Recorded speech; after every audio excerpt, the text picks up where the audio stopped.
We know that inflation is real. We didn't see a lot of inflation for a long time. We're seeing a lot of it now. At some point it will lessen, but your income needs to keep up with inflation or it's going to have a hard time, or your family's going to have a hard time buying what you need to.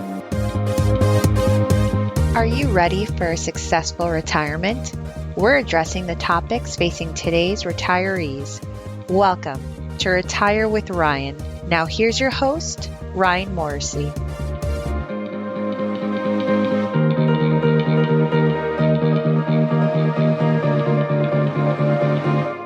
Welcome back. This is episode 110. This week I'm going to talk about 3 ways to determine the amount of life insurance that you need. Last episode 109, I discussed some of the reasons to not get life insurance through your employer. And if you didn't listen to that episode, I would definitely go back and do so after you listen to this one. But in this episode, I'm going to help you figure out how much life insurance, if any, do you need to make sure that when you are getting life insurance, you're getting the proper amount. And as a reminder, my retirement readiness workshops, where I help you put together a comprehensive understanding of retirement planning, are beginning again at the end of September. And they're taking place in Cheshire and in Middletown. So if you're interested in attending one of these workshops, or you attended one in the past and you'd like to get updated about what might have changed, you can go to retirewithryan.com and you can sign up for the workshops there.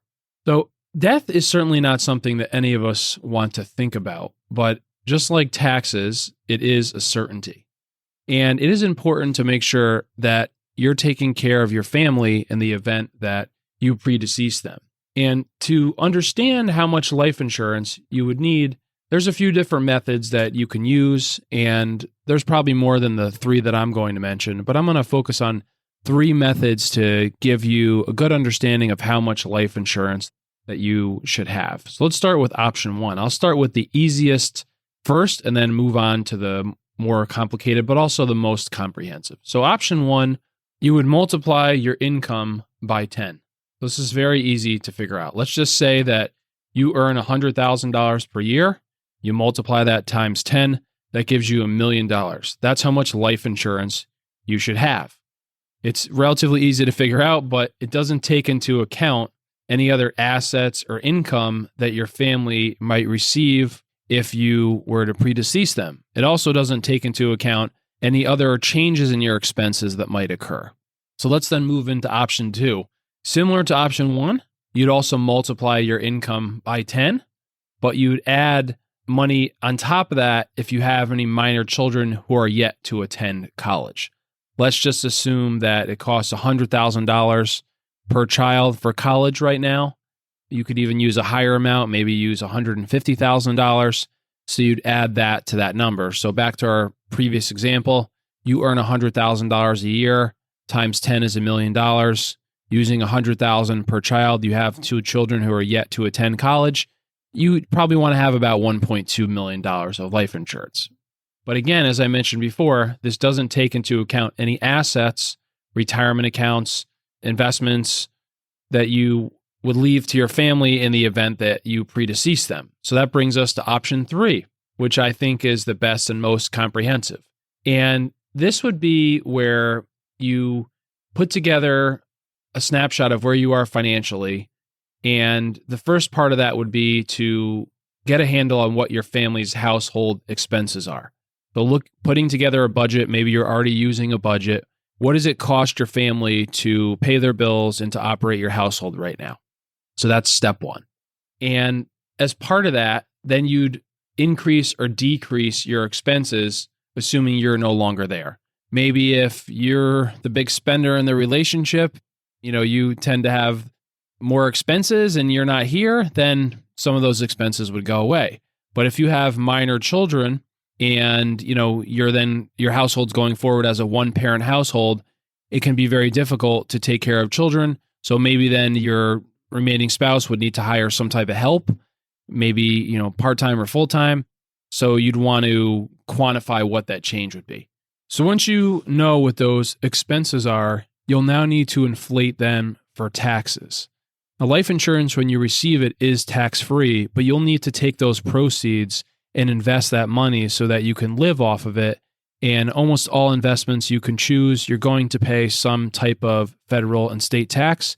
To be conservative with this number, we'll assume a tax rate, combined federal and state income tax rate of 30%. So if you're using that number, you then would divide these expenses by 0.70 to gross up that number. So let's just say that number was $60,000 a year of expenses. You divide that by 0.70, and that gives you $85,714. That's how much income you'd need to bring into your household before taxes. So once you have a handle on what those expenses would be after you're gone, you move on to step 2. And this is where you add up any income that your family will receive when you die. So this could be pensions, Social Security. And for Social Security, if you have minor children, your family would be eligible to receive a certain monthly benefit.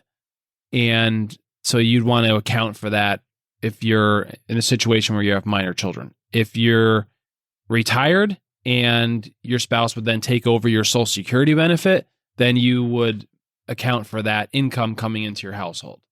So I'll put a link in the show notes. I'll list this out on my blog so that you can see how this works. I know it's a little difficult when you're hearing how this is flowing through. So step 3 would be that you would subtract your household expenses, or you would subtract that income your family is receiving from those household expenses. Let's just say your household expenses are $80,000 a year, but upon your passing, your family is going to receive $20,000 a year of income.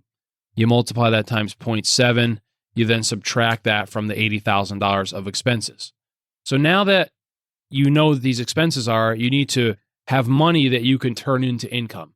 And one way by doing that is by investing the money in a diversified portfolio of stocks and bonds and drawing out a certain amount of the principal and interest.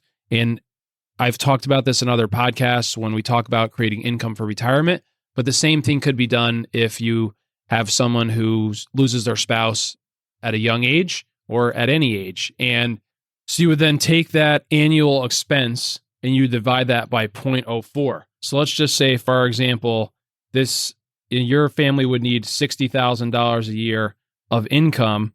So you divide that by 0.04. We're going to use 4%. That would tell you that your family would need about $1.5 million of a lump sum. So we're assuming that that lump sum would be taken and invested over time. Let's say it could average around 6 to 7% return. If you only took out 4%, then you'd be leaving behind 2 to 3% so that could increase for inflation over time. We know that inflation is real. We didn't see a lot of inflation for a long time. We're seeing a lot of it now. At some point it will lessen, but your income needs to keep up with inflation or it's going to have a hard time, or your family's going to have a hard time buying what you need to. So that is step 4. Step 5, you would then need to add back in any additional costs for college that you would want to pay for. Let's just say you have minor children or you have grandchildren that you'd like to send to college. You would assign a cost to that number and you'd add that to that lump sum of money that your family would need. Step 6, let's just also assume you want to leave your family debt-free upon your passing. Maybe you have some credit card debts, some mortgage debt. If you want your family to pay that off, if you didn't include that in the expenses, then you would add that to this as well. So now you've got a handle on what it is that your family would need in a life insurance policy to cover you upon your passing. So let's just say that number was $1.5 million. As we did before, we did the same calculation. We figured out that amount by multiplying our income by 10 or multiplying our income by 10 and then adding back other costs we'd like to cover. But we didn't ever account for any assets. If you've been working, if you've been saving, you probably have money in your 401k and IRAs, other investment accounts that upon your death, your family would receive. So you would then need to want to reduce the amount of life insurance coverage that you would buy based off those assets. Let's just say your family would need $1.5 million of life insurance and you have $1 million already saved up in your investments. Well, they don't need $1.5 million of life insurance because they're going to receive that $1 million when you pass away from your investments. So they would need $500,000 of life insurance. So this way you're accounting for the assets you have to make sure that you're not overinsured. Now, if you really wanted your family to have a lot of life insurance, you certainly could have more than mathematically you need. But to go through the math and do this, this would be the way that you do that process.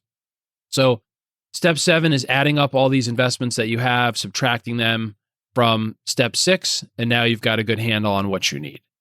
Now, as far as buying life insurance, there's a couple different ways you can do it. One way is by using term insurance. Another way is by using some type of permanent insurance. For what we're talking about, where you're trying to cover yourself mostly through your working years, because once you've retired, once you've saved up enough assets to retire, presumably if you were to die, your spouse is going to be okay. They've got enough assets they're going to receive. They've got income they're getting maybe from a pension or Social Security. If there is a shortfall there, that you would want to have life insurance, but for many people, the life insurance need goes away. But the reason I suggest term insurance is because term insurance is the least expensive type of insurance that you could buy. It has no investment component, no cash value component. You're strictly paying for the cost of term insurance. And for most people, you would need that insurance probably about until you retire, maybe shortly thereafter. And if you're, 50 or older listening to this, you probably need your insurance for 10 to 15 or 20 years. So you could buy a 10 to a 20-year term policy. These policies are really inexpensive as long as you are in relatively good health and you get approved through underwriting, because the likelihood of you passing away is extremely low.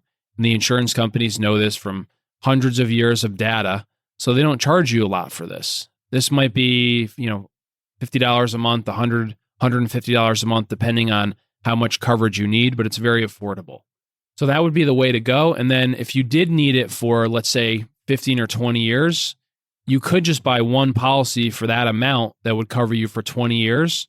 But over time, your life insurance need is going down because as you keep saving and investing, as you continue working, your assets are building up. So those assets will then offset your life insurance. And also your career longevity is shrinking. So there's less income loss that you're trying to protect. So you could also buy a few policies. Maybe you bought one for 10 years, one for 15 years, and one for 20. That would be in various amounts, maybe like a third in the 10 year, a third in the 15, a third in the 20, so that you, after 10 years, you're probably not going to need that third, so that could drop off. And then after 15 years, the other third drops off. And that would also save you some money over time because you're not continually paying for this life insurance when it is a lesser amount. Now, if you did need life insurance beyond your retirement, that's where a permanent policy would come into play.